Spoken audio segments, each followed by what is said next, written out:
Love stories don't always begin with a villain. Ours certainly didn't. Sometimes, the thing that breaks a marriage isn't a lack of love, but another kind of love, twisted into something possessive and sharp. My name is Lucy. This is the story of the day my husband Ethan had to choose. I met Ethan in a sun-drenched bookstore.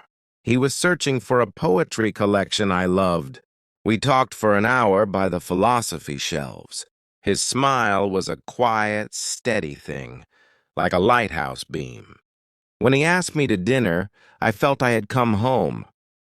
Our wedding was small. His mother, Eleanor, wore a smile that didn't reach her eyes. She squeezed my hand too tightly and said, "Welcome to the family, dear. I do hope you'll make him happy." It felt less like a wish and more like a warning. The cracks appeared quickly. A forgotten birthday card from me was proof I didn't care. My career as a freelance designer was unstable. Eleanor would call every evening, and our dinners grew cold as Ethan soothed her over the phone. Our home, which was meant to be our sanctuary, felt like it had a permanent third guest.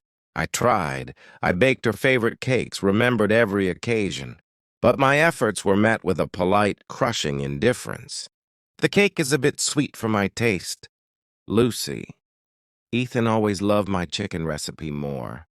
The worst part was the silence that grew between Ethan and me. He'd say, "That's just how she is. She loves me." And I'd whisper back, "But does she love us?" Then I found out I was pregnant. My joy was a pure, bright flame. I imagined a child filling our quiet house with laughter. When we told Eleanor, her face froze. Later, she took Ethan aside. "I heard the murmurs. Such a responsibility. Is she really ready? Think of the stress on you." That was my true breaking point. Not her words, but the sight of my husband listening. His shoulders slumped, not defending our future, our joy. The confrontation happened in our living room. Eleanor had dropped by with a list of baby names, all names from Ethan's side of the family. I was tired, my body and spirit aching. "Ethan needs his rest now, Lucy," she said, patting the sofa beside him, a space I usually filled. Not all this excitement. Something in me, the part that was becoming a mother, snapped. "Eleanor," I said, my voice surprisingly calm, "this is my home. That is my husband. And this is our child. You don't get to decide his rest or our excitement." She turned to Ethan, her eyes wide with wounded pride.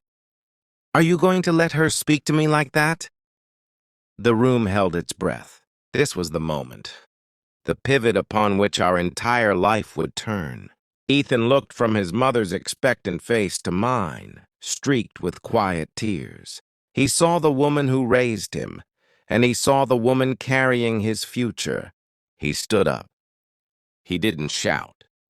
He simply walked across the room, a journey that felt like 1,000 miles, and took my hand. "Mom," he said, his voice firm for the first time in years, "Lucy is my wife. She is my family. What she says in our home goes. If you can't respect her, you can't be here."